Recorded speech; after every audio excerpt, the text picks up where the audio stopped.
Hello everyone, ಎಲ್ರಿಗೂ ನಮಸ್ಕಾರ. So ನೋಡಿ, ಡಿಪಾರ್ಟ್ಮೆಂಟ್ ಕಡೆಯಿಂದ ಒಂದು ಸರ್ಕ್ಯುಲರ್ನ ರಿಲೀಸ್ ಮಾಡಿದ್ದಾರೆ ರೀಸೆಂಟ್ ಆಗಿ. ಈ ಸರ್ಕ್ಯುಲರ್ ಯಾಕೆ ತುಂಬಾ ಇಂಪಾರ್ಟೆಂಟ್ ಅಂದ್ರೆ ನೋಡಿ, ಒಂದು ವರ್ಡ್ ಯೂಸ್ ಮಾಡ್ತಾ ಇದ್ದಾರೆ ಅದರಲ್ಲಿ, ವೆರಿ ಇಂಪಾರ್ಟೆಂಟ್. ನೀವು ಕೂಡ ನಿಮ್ಮ ಸ್ಕೂಲಲ್ಲಿ ಕೇಳಿಸ್ಕೊಂಡಿರ್ತೀರಾ ಈ word. If you are a student or if you are a teacher or if you are a parent, ನಿಮ್ಗೆ ಈ ವಿಡಿಯೋ ತುಂಬಾನೇ ಇಂಪಾರ್ಟೆಂಟ್ ಆಗಿರುತ್ತೆ. ಏನ್ LBA ಅಂತ ವರ್ಡ್ ಯೂಸ್ ಮಾಡ್ತಾ ಇದಾರೋ ಅದು ಕಂಪ್ಲೀಟ್ ಆಗಿ ಅದ್ರ ಬಗ್ಗೆ ಏನು, ಈ LBA ಅಂದ್ರೆ ಏನು, ಅದು ಯಾಕೆ, ಅದ್ರ ಪರ್ಪಸ್ ಏನು, ಯಾಕೆ ಅದನ್ನ ಈ ವರ್ಷ ಇಂಪ್ಲಿಮೆಂಟ್ ಮಾಡಿದ್ದಾರೆ, ಅರ್ಥ ಆಗ್ತದೆ, ಅದರಿಂದ ಏನೇನ್ ಬೆನಿಫಿಟ್ಸ್ ಆಗ್ಬೋದು. ಓಕೆ, ಸೊ ಇದನ್ನೆಲ್ಲ ನಾನು ಈ ವಿಡಿಯೋಲಿ ಕಂಪ್ಲೀಟ್ ಆಗಿ ಸರ್ಕ್ಯುಲರ್ ಅಲ್ಲಿ ಏನೇನ್ ಇಂಪಾರ್ಟೆಂಟ್ ಕೀ ಪಾಯಿಂಟ್ಸ್ ಇದೆಯೋ ಅದನ್ನೆಲ್ಲ ಡಿಸ್ಕಸ್ ಮಾಡ್ತೀನಿ. ಸೊ ಇದನ್ನ ಎಂಡ್ ವರೆಗೂ ನೋಡಿ, ನಿಮ್ಗೆ ತುಂಬಾನೇ ಇನ್ಫಾರ್ಮೇಟಿವ್ ಆಗಿರುತ್ತೆ ವಿಡಿಯೋ ನೋಡಿ.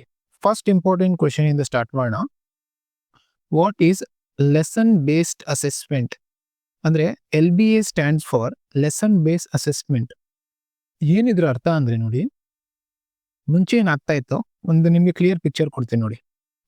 ಫಾರ್ ಎಕ್ಸಾಂಪಲ್ ಅನ್ಕೊಡಿ, ನಾನು ಮ್ಯಾಥಮೆಟಿಕ್ಸ್ ಸಬ್ಜೆಕ್ಟ್ಸ್ ಬಗ್ಗೆ ಮಾತಾಡ್ತೀನಿ.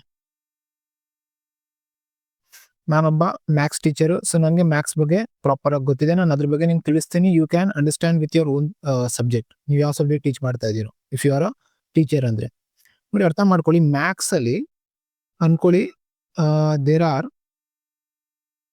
15 ಚಾಪ್ಟರ್ಸ್ ಅನ್ಕೊಳ್ಳಿ. For example I am talking about class 10th ಅನ್ಕೊಳ್ಳಿ. ಫಾರ್ ಎಕ್ಸಾಂಪಲ್ ಕ್ಲಾಸ್ 10th ಅಲ್ಲಿ 15 ಚಾಪ್ಟರ್ಸ್ ಇದೆ ಅನ್ಕೊಳ್ಳಿ. ಸೊ ಯೂಶಲಿ ಏನಾಗ್ತಾ ಇತ್ತು ಸ್ಕೂಲ್ಸ್ ಅಲ್ಲೆಲ್ಲ, ಒಂದ್ 2-3 ಚಾಪ್ಟರ್ ಆದ್ಮೇಲೆ ನಿಮ್ಮ FA1 ಇರುತ್ತೆ, ಅಂದ್ರೆ ಮಂತ್ಲಿ ಟೆಸ್ಟ್ 1, ಪೀರಿಯಾಡಿಕ್ ಟೆಸ್ಟ್ ಅಂತ ಹೇಳ್ತಾರೆ. ಕೆಲವರೆಲ್ಲ ಫಾರ್ಮೇಟಿವ್ ಅಸೆಸ್ಮೆಂಟ್, ಕೆಲವರೆಲ್ಲ ಮಂತ್ಲಿ ಟೆಸ್ಟ್ ಅಂತ ಹೇಳ್ತಾರೆ. ಅದಾದ್ಮೇಲೆ ನಿಮ್ಮ ಮಿಡ್ ಟರ್ಮ್ ಆಗುತ್ತೆ, ಅಥವಾ SA1 ಅಂತ ಹೇಳ್ತಾರೆ, ಕರೆಕ್ಟಾ? Next once again monthly test start ಆಗುತ್ತೆ, FA3, formative assessment 4 and your final exam. So ಏನಾಗುತ್ತೆ ಅಂದ್ರೆ, ಯೂಶಲಿ FA1 ಅಲ್ಲಿ ಯೂಶಲಿ ಒಂದ್ 2 ಚಾಪ್ಟರ್ಸ್ ಇನ್ಕ್ಲೂಡ್ ಮಾಡಿರ್ತಾರೆ, ಕರೆಕ್ಟಾ? ಇವಾಗ ಈ 2 ಚಾಪ್ಟರ್ನ ಇನ್ಕ್ಲೂಡ್ ಮಾಡಿದಾಗ ಏನಾಗುತ್ತೆ, ಇವು ಇಂಪಾರ್ಟೆಂಟ್ ಕ್ವಶನ್ಸ್ ಏನಿದೆಯೋ ಅದನ್ನ ನಾವು 20 ಅಥವಾ 25 ಮಾರ್ಕ್ಸ್ಗೆ ಟೆಸ್ಟ್ ಮಾಡಿದಾಗ ಎಲ್ಲಾ ಕ್ವಶನ್ಸ್ ನಾವು ಇನ್ಕ್ಲೂಡ್ ಮಾಡಕ್ ಆಗಲ್ಲ. ಸೊ ಮಗು ಏನ್ ಮಾಡುತ್ತೆ ಅಂದ್ರೆ, ಮಗು ಕೂಡ ಗೊತ್ತಿರುತ್ತೆ ಏನ್ ಇಂಪಾರ್ಟೆಂಟ್ ಇಲ್ಲ. ಆ ಮಗು ಎಷ್ಟು ಬೇಕೋ ಅಷ್ಟು ಓದ್ಕೊಂಡ್ ಬಂದಿರುತ್ತೆ, ಅದು ಎಷ್ಟು ಬೇಕಿದೆಯೋ ಇಂಪಾರ್ಟೆಂಟ್ ಏನಿದೆಯೋ. ಇದರಿಂದ ಡ್ರಾಬ್ಯಾಕ್ ಏನಾಗುತ್ತೆ ಅಂದ್ರೆ, ಆ ಏನ್ ಚಾಪ್ಟರ್ 1 ಅಲ್ಲಿ ಇಂಪಾರ್ಟೆಂಟ್ ಏನಿದೆಯೋ ಅದನ್ನ ಮಾತ್ರ ಓದ್ಕೊಂಡ್ ಬಂದಿರ್ತಾನೆ, ಎಂಟೈರ್ಲಿ ಅದ್ರ ಬಗ್ಗೆ ಅವ್ನಿಗೆ ನಾಲೆಜ್ ಇರಲ್ಲ. ಅಂಡ್ ಚಾಪ್ಟರ್ 2 ಬಗ್ಗೆನೂ ಅದೇ ತರ ಆಗಿರುತ್ತೆ. ಆದ್ರೆ ನಾವು ಈ ಚಾಪ್ಟರ್ ನ ಕಂಪ್ಲೀಟ್ ಆಗಿ ಅದನ್ನ, ಅಂದ್ರೆ ಡೆಪ್ತ್ ಅಲ್ಲಿ ಅದನ್ನ ಅವನು ಅಂಡರ್ಸ್ಟ್ಯಾಂಡ್ ಮಾಡ್ಕೊಂಡಿರಲ್ಲ. ಇದರಿಂದ ಏನಾಗ್ತಾ ಇದೆ ಅಂದ್ರೆ, ಪ್ರೀವಿಯಸ್ಲಿ ಈ SSLC ಏನ್ ಕರ್ನಾಟಕ ರಿಸಲ್ಟ್ಸ್ ಬಂದಿದೆಯೋ ಅದರಲ್ಲೂ ಕೂಡ ನಾವು ಏನ್ ನೋಡಿದೀವಿ ಅಂದ್ರೆ, ಪಾಸಿಂಗ್ ಪರ್ಸೆಂಟೇಜ್ ತೀರಾ ಕಡಿಮೆ ಇದೆ. ನೀವೇನ್ ನೋಡಿದೀರಾ, ನಿಮ್ಮ ಎಕ್ಸಾಮ್ 1, ಎಕ್ಸಾಮ್ 2, ಎಕ್ಸಾಮ್ 3 ಅಂತ 3 ಎಕ್ಸಾಮ್ ಕಂಡಕ್ಟ್ ಮಾಡ್ತಾರೆ, ಆದ್ರೂ ಕೂಡ ಪಾಸಿಂಗ್ ಪರ್ಸೆಂಟೇಜ್ ಇಂಪ್ರೂವ್ ಆಗ್ತಾ ಇಲ್ಲ. ಸೊ ಇದಕ್ಕೆಲ್ಲ ಮೇನ್ ಡ್ರಾಬ್ಯಾಕ್ ಏನಂದ್ರೆ, ಮೇ ಬಿ ಎಲ್ಲೋ ಒಂದ್ ಕಡೆ ಮಕ್ಳು ಏನ್ ಮಾಡ್ತಾ ಇದಾರೆ, ಲರ್ನಿಂಗ್ ಮೇಲೆ ಫೋಕಸ್ ಮಾಡ್ತಾ ಇಲ್ಲ. ಅದಕ್ಕೆ ಈ ವರ್ಷ ಏನ್ ಮಾಡಿದ್ದಾರೆ ಅಂದ್ರೆ, ಹೊಸ ಸಿಸ್ಟಮ್ ಇಂಪ್ಲಿಮೆಂಟ್ ಮಾಡ್ತಾ ಇದಾರೆ. ಅದನ್ನ ಏನಂತ ಕರೆದಿದ್ದಾರೆ, lesson based assessment. So lesson based assessment ಅಂದ್ರೆ ಏನಂತ ಅರ್ಥ, ಒಂದೊಂದು ಚಾಪ್ಟರ್ಗೂ ನಾವು ತುಂಬಾನೇ ಇಂಪಾರ್ಟೆನ್ಸ್ ಕೊಡ್ತೀವಿ. ಅಂದ್ರೆ after completion of every lesson, students ಏನ್ ಮಾಡ್ಬೇಕಂದ್ರೆ, ಅವರು ಒಂದು ಟೆಸ್ಟ್ ಕೊಡಬೇಕು. ಅಂದ್ರೆ ಅವ್ರಿಗೆ ಒಂದು ಟೆಸ್ಟ್ ಕೊಡ್ತಾರೆ, ಯೂನಿಟ್ ಟೆಸ್ಟ್ ತರ. ಏನ್ ನೀವು chapter wise test already schools ಅಲ್ಲಿ ಕಂಡಕ್ಟ್ ಮಾಡ್ತಾರೆ, ಯೂನಿಟ್ ಟೆಸ್ಟ್ ಅಂತ, ಅದೇ ತರಾನೇ ಅನ್ಕೊಳ್ಳಿ. ಅರ್ಥ ಆಗ್ತದ್ಯಾ? ಅದರಿಂದ ಏನ್ ಗೊತ್ತಾಗುತ್ತೆ ಅಂದ್ರೆ, ಸ್ಟೂಡೆಂಟ್ ಎಷ್ಟು ಅರ್ಥ ಮಾಡ್ಕೊಂಡಿದ್ದಾನೆ, ಅರ್ಥ ಆಗ್ತಾ ಇದೆಯಾ? ಅಂದ್ರೆ ಜಸ್ಟ್ ಫೈನಲ್ ಎಕ್ಸಾಮ್ಸ್ ಮಾತ್ರ, ಅಂದ್ರೆ ಎಕ್ಸಾಮ್ಸ್ ಅಥವಾ FA ಬಂದಾಗ ಮಾತ್ರ ಕುತ್ಕೊಂಡು ಓದೋ ಮಕ್ಕಳು, ಇವಾಗ ಎವ್ರಿ ಲೆಸನ್ಗೂ ಟೆಸ್ಟ್ ಕೊಟ್ಟಾಗ ಏನ್ ಮಾಡ್ತಾನೆ ಅಂದ್ರೆ, ಅವ್ನು ಕುತ್ಕೊಂಡು ಓದ್ತಾನೆ. ಅದರಿಂದ ಸ್ವಲ್ಪ ಕ್ವಾಲಿಟಿ ಮೇಲೆ ಏನಾಗ್ಬೋದು ಅಂದ್ರೆ, ನಾವು ಇಂಪ್ರೂವ್ಮೆಂಟ್ ಹೇಗಾದ್ರೂ ಮಾಡಿ ಟೀಚರ್ಸ್ ಅದನ್ನ ಇಂಪ್ರೂವ್ ಮಾಡ್ಬೋದು, ಮಕ್ಕಳು ಕೂಡ ಇಂಪ್ರೂವ್ ಆಗ್ತಾರೆ ಅಂತ ಮೇನ್ ಅದೇ ರೀಸನ್ ಇರೋದು. ಅರ್ಥ ಆಗಿದೆಯಾ? So what is lesson base assessment ಅರ್ಥ ಆಗಿರ್ಬೇಕು. ಸಿಂಪ್ಲಿ ಅದು ಯೂನಿಟ್ ಬೈ ಯೂನಿಟ್ ಅದು ಟೆಸ್ಟ್. ಅದು ಒಂದು ಚಾಪ್ಟರ್ ಕಂಪ್ಲೀಟ್ ಆಗಿದ ತಕ್ಷಣ ಅದ್ರ ಟೆಸ್ಟ್ ನೀವು ಬರೀಬೇಕು. ಅರ್ಥ ಆಗ್ತಾ ಇದೆಯಾ?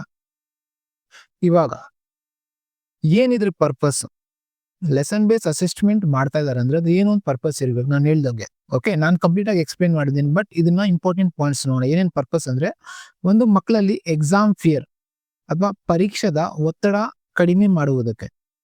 ಅಂದ್ರೆ ಎಕ್ಸಾಮ್ ಟೈಮ್ ಏನಾಗುತ್ತೆ ಅಂದ್ರೆ, ಮಕ್ಕಳಿಗೆ ತುಂಬಾನೇ ಹೆಕ್ಟಿಕ್ ಆಗಿ ಫೀಲ್ ಆಗುತ್ತೆ ಅಥವಾ ಬರ್ಡನ್ ಆಗಿ, ಯಾಕಂದ್ರೆ ಸಿಲೆಬಸ್ ತುಂಬಾ ವಾಸ್ಟ್ ಇರುತ್ತೆ. ಅರ್ಥ ಆಗ್ತಿದ್ಯಾ?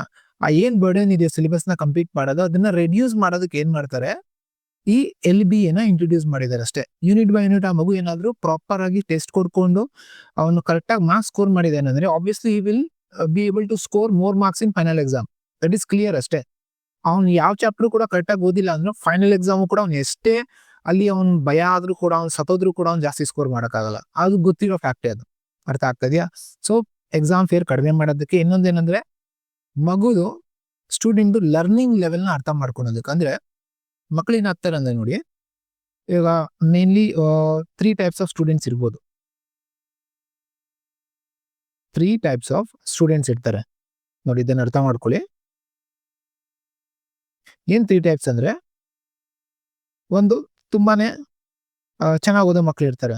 ಜಸ್ಟ್ ಅವ್ರಿಗೆ ಒಂದು ದಾರಿ ತೋರಿಸ್ಬಿಟ್ರೆ ಸಾಕು, ಅವ್ರ ಪಾಡ್ಗವ್ರು ಮಾಡ್ಕೊಂಡು ಹೋಗ್ತಾರೆ. ಅಂದ್ರೆ ಏನಂತ ಹೇಳ್ಬೋದು, ಎಬೋ ಆವರೇಜ್ ಅವರು ಎಬೋ ಆವರೇಜ್ ಕ್ಯಾಟಗರಿಯಲ್ಲಿ ಬರ್ತಾರೆ. They are better. Next average ಅಲ್ಲಿ ಬರ್ತಾರೆ. ಅವ್ರಿಗೆ ಹೇಳ್ಬೇಕು ನಾವ್ ಏನ್ ಮಾಡಿ ಅಂತ. ಓಕೆ, ಪದೇ ಪದೇ ಅವ್ರಿಗೆ ಹೇಳ್ತಾ ಇರಬೇಕು. ಇನ್ನೊಂದೇನಂದ್ರೆ ಬಿಲೋ ಆವರೇಜ್. ಅವ್ರಿಗೆ ನಾವ್ ಎಷ್ಟು ಹೇಳಿದ್ರು ಕೂಡ ಇವ್ರಿಗೆ ಒಂದು ಸೀರಿಯಸ್ನೆಸ್ ಬರಲ್ಲ, ಇನ್ನೊಂದು ಏನು ಕೂಡ ಅವ್ರಿಗೆ ಅರ್ಥ ಆಗ್ತಾ ಇರಲ್ಲ. ಅರ್ಥ ಆಗ್ತದೆ ಆದ್ರೂ ಕೂಡ ಏನೋ ಒಂದು ಡ್ರಾಮಾ ಮಾಡ್ತಾ ಇರ್ತಾರೆ. ಅವ್ರಿಗೆ ಅರ್ಥ ಆಗಿಲ್ಲ ಅಂದ್ರೆ ಸುಮ್ಮನೆ ತಲೆಯೆಲ್ಲ ಆಡ್ಸ್ಕೊಂಡು ಕ್ಲಾಸ್ ಅಲ್ಲಿ ಟೀಚರ್ಸ್ ಹೇಳಿದ ಮಾತನ್ನ ಫಾಲೋ ಮಾಡ್ತಾರೆ, ಏನೋ ಒಂದು ಆಕ್ಟಿವಿಟಿ ಸಬ್ಮಿಟ್ ಮಾಡ್ತಾರೆ. ಬಟ್ ಅವ್ರ ತಲೆಗೆ ಏನು ಹೋಗಿರಲ್ಲ. ಯಾವುದೇ ಲೆಸನ್ ಆಗಿರ್ಲಿ ಏನು ಅವ್ರಿಗೇನು ಗೊತ್ತಿರಲ್ಲ. ಅರ್ಥ ಆಗ್ತದ್ಯಾ? ಸೊ ಈ ತರ ಲೆವೆಲ್ಸ್ ಡಿವೈಡ್ ಆದ್ಮೇಲೆ ಏನಾಗುತ್ತೆ ಅಂದ್ರೆ ಮಕ್ಳಿಗೆ ಲೆವೆಲ್ ನಮ್ ಬರ್ತಾ ಹೋದಿವ. ಕೆಲವರೆಲ್ಲ ಎಬೋ ಆವರೇಜ್ ಇದ್ದಾರೆ. ನಾವು unit by unit okay chapter 1 test ಬರ್ದ, ಚಾಪ್ಟರ್ 2, ಚಾಪ್ಟರ್ 3, ಚಾಪ್ಟರ್ 4 ಅವ್ನ ಎಲ್ಲಾ ಚಾಪ್ಟರ್ ಟೆಸ್ಟ್ ಬರ್ದಾದ್ಮೇಲೆ ನಮ್ಗೆ ಗೊತ್ತಾಯ್ತು ಅವ್ನ ಎಲ್ಲಾ ಚಾಪ್ಟರ್ಲು ಜಾಸ್ತಿ ಸ್ಕೋರ್ ಮಾಡ್ತಾ ಇದ್ದಾನೆ. So obviously is coming under above average. ಅವನ್ಗೆ ಜಾಸ್ತಿ ಫೋಕಸ್ ಮಾಡೋ ಅವಶ್ಯಕತೆ ಇಲ್ಲ.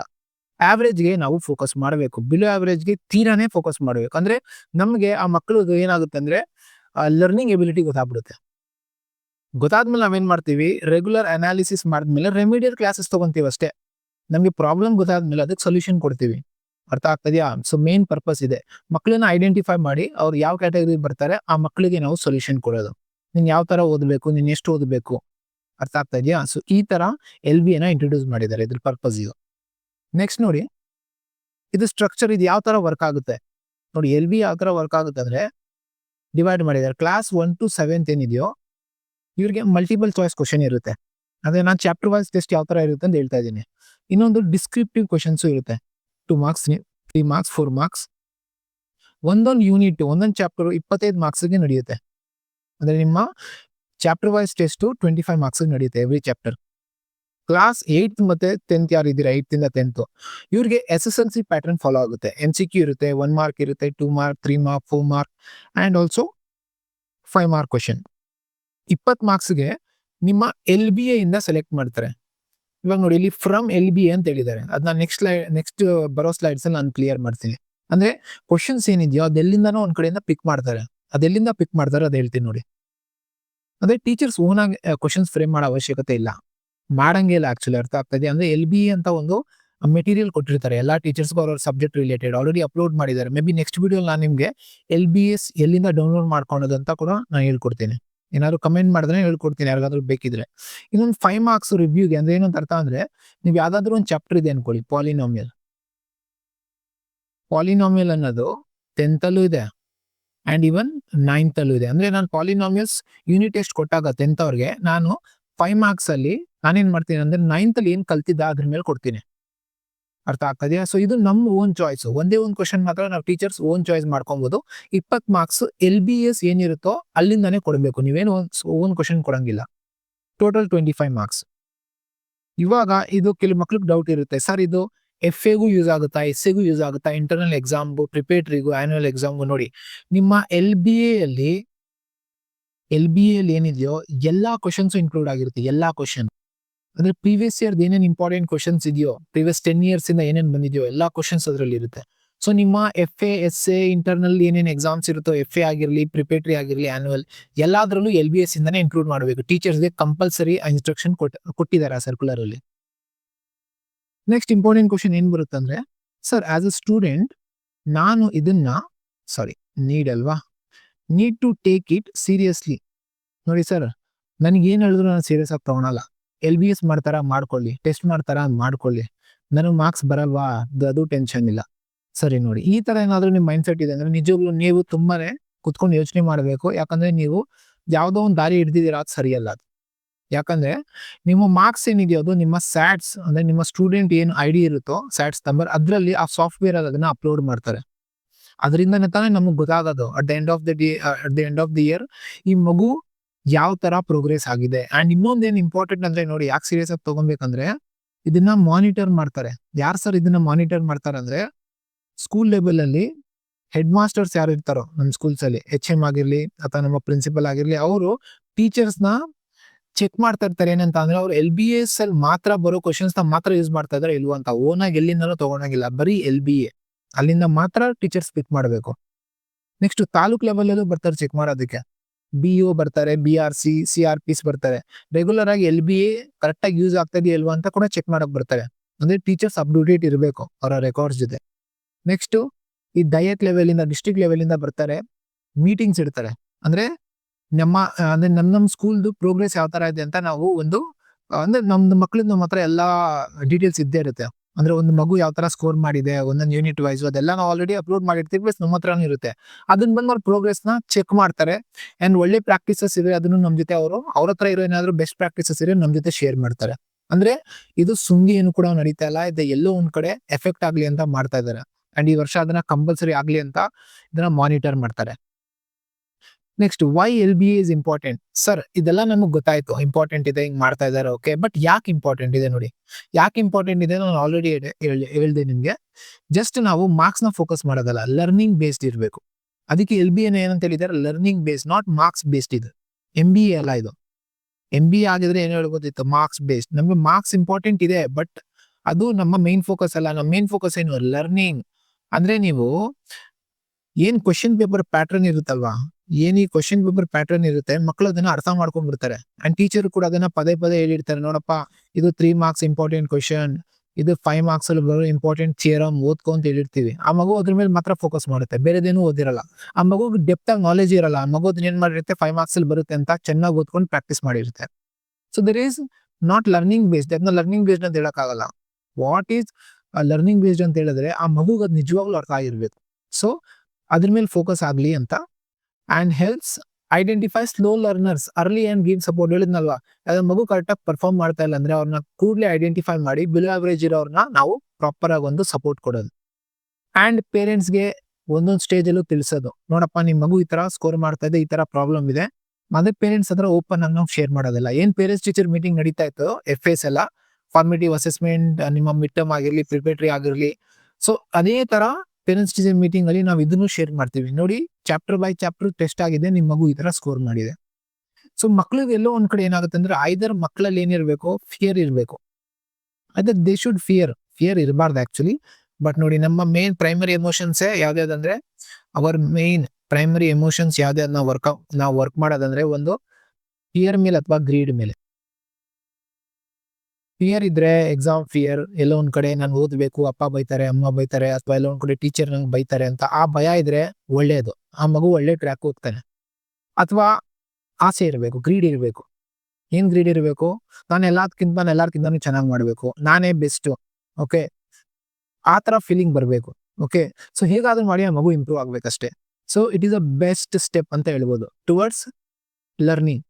ನನ್ಗೇನೋ ಒಳ್ಳೇದು ಅನಿಸ್ತಾ ಇದೆ. ಮೇ ಬಿ ನಿಮ್ದೇನೇನೋ ಅನಿಸಿಕೆ ಇದೆ ಅದನ್ನ ಕಮೆಂಟ್ ಮಾಡಿ. ಅಂಡ್ ಜೈ ಕರ್ನಾಟಕ.